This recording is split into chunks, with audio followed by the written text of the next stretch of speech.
John Sellek, though, joins us now from Harbor Strategic Public Affairs. He's the founder and CEO as they navigate the intersection of media and policy and politics. John, welcome. It's great to have you on your morning wake up. Hey, thank you for having me on, Mike. Good to see you.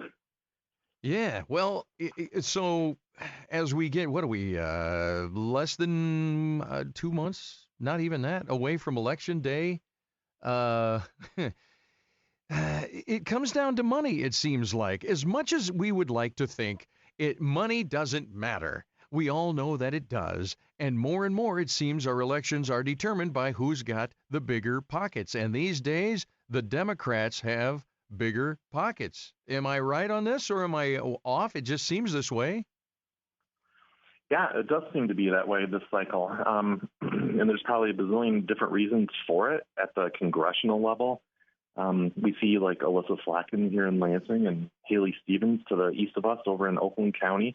They are essentially like national stars when it comes to small dollar online fundraising. And they brought in tons, millions of dollars from all over the country into their races. The GOP really only has one similar candidate with the ability to do that. That's John James. He became, a celebrity candidate in some ways as he ran for Senate and made those races so close. He was able to become a national small dollar fundraiser like that. But the rest of the GOP hasn't really caught up. So the GOP often is still dependent on some of its major donors for races. And then the other part that we're seeing now is national races for the U.S. Senate and for governor across the country on the GOP side. This cycle has been very dependent on super PACs that come in and buttress what the candidates are trying to do on the ground.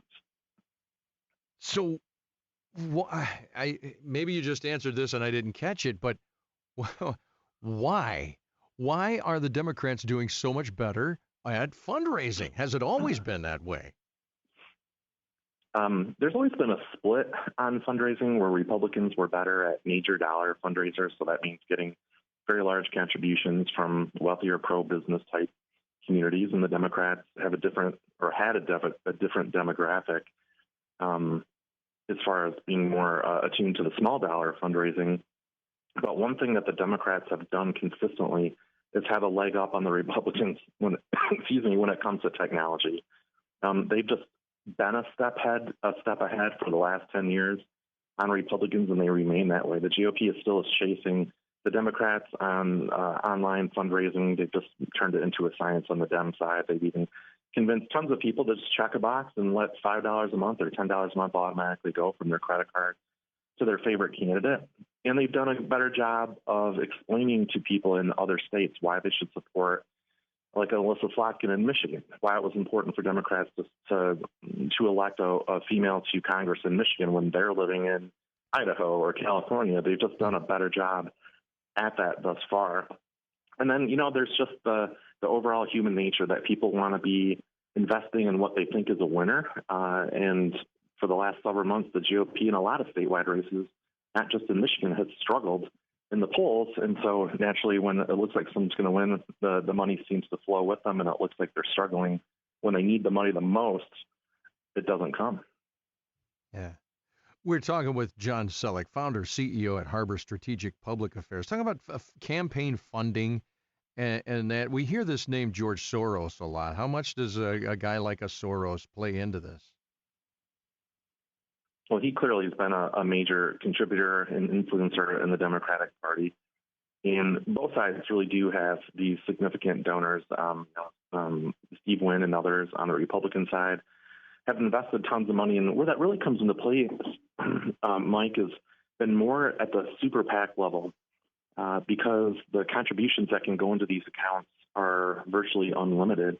Huge chunks of money can go into them, whereas if you're a candidate committee, you have caps on how much money you could take from each person, maybe $7,000 or $10,000 from a person. You got to do a lot more work to build up the millions that are necessary. And you can look at the governor's race here and say, well, what's going on with that? We had super PAC work done on behalf of Tudor Dixon to lift her up in the primary and give her the victory. Those dollars haven't been flowing so far, whereas the advantages that Governor Whitmer had are many. First and foremost, that she's the incumbent. She's the sitting governor.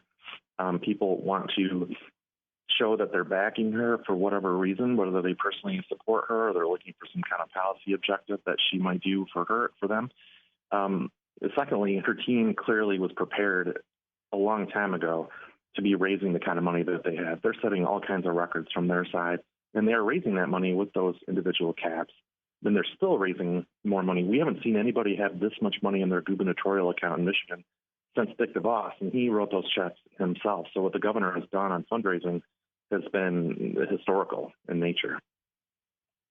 So those of us, we go about our day, get up, go to work, take the kids to school, all of that. Is it a naivete on our part to still think, or has it ever been, that elections, the people we go and vote for, it's based on what they think? I guess what I'm saying is that money doesn't really play into it as much as we think. That's naivete, isn't it? It really does come down to who's got the most money, and it's more than just. I mean, I feel like I just used that word "feel" again. I think that I just was railing against that earlier. I think that it ought to be me knowing about a candidate, liking their position. Yes, they fully represent who I am and what I believe.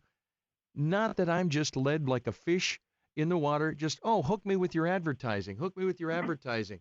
But this seems like it just comes down to whoever's got the most money wins. Am I naive on this? I think it's less of a factor than it used to be, but it's still a dominant factor. And the way to explain that is, in the past, what did we used to have? Like when we were growing up, we had 3 stations to watch. We had NBC, ABC, and CBS, and that was about it. Now there's 10,000 channels to watch, right? There's a million social channels. There's information that's bombarding regular people every minute of every day, and they can choose which channels they want to be in, or sometimes they're just overwhelmed by messaging. And so money has remained just as important because you hear so many different things from so many different angles. If you're able to be exposed to a repeated message over and over again because of the strength of the fundraising dollars behind that candidate, it's going to kind of break through the noise. That's what political advertisers are looking to do. And frankly, it's not a whole lot different than a product advertiser. And I think that's what you're kind of getting at, that we're kind of, we're treated like consumers in the political world, just like we are in the consumer world. And I study advertising. I mean, I create it, I write it, and if you listen to old school, I'm talking like in the 30s, 40s, radio was dominant. Radio commercials, they're full of facts, and they're generally, say, Mom, would you like your mac and cheese to taste better than you need to? And here's why: we use this ingredient, that ingredient, this is that, and the other. Commercials now are on emotion. We buy on emotion. I need that big screen because I just do. My neighbor just showed a movie on the garage door the other night. I'm so jealous, man. I'm so jealous. So maybe our voting has become more emotionally backed then. Maybe you need to hire me as a consultant. I don't know, John. What do you think? Hey, and it's important to also look at, not only is the money important, but so is the message, because we've seen candidates. You can look at, it's questionable whether Perry Johnson would have won a GOP primary had he remained on the ticket. He wasn't leading the polls, even though he had spent the most money back then. Kevin Rinke in the GOP primary spent upwards of $10 million, and that still wasn't enough to get over the hump. He outspent everybody in the end, even Tudor Dixon in the primary. So the messaging is important, and you know that as well, too, when you're crafting your ads, what you're talking about. And I think what's interesting in watching Governor Whitmer's ads is she's not talking about abortion on broadcast television. She's trying to shore up what would be perceived as the weaknesses for Democrats this time around: inflation and education and learning loss. That's almost all the advertising is about from her angle. And then you see a thread through all those ads, no matter what they're about, where the concern about spending, overspending, and out of controlness in Washington is reflected in her ads when each time, whether she's talking about education or the economy or something else, she's saying, and I did it with no new taxes. So the Democrats, this is reflected in ads all across the state for Democrats. They are all sounding sort of like Republicans when they constantly mention that they're not trying to raise your taxes while they do all these great things. And those are very interesting aspects of the advertising campaign so far. Yeah, I will say her TV commercials are Pretty well done. And attack ads, every time I look at any sort of YouTube video or anything like that, there are attack ads every time I turn around.